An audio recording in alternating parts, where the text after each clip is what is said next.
А если он упадет оттуда?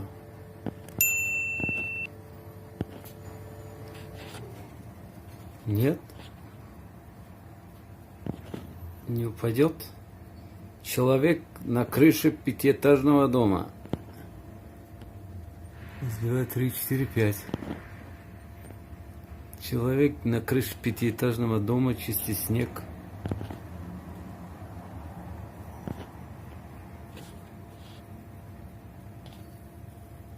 А если он упадет?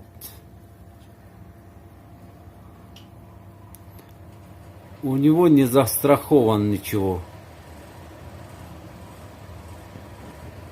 У него ничего не застрахован. Поэтому это опасно. Тем более он не боится. Ставьте, подписывайтесь на канал и ставьте.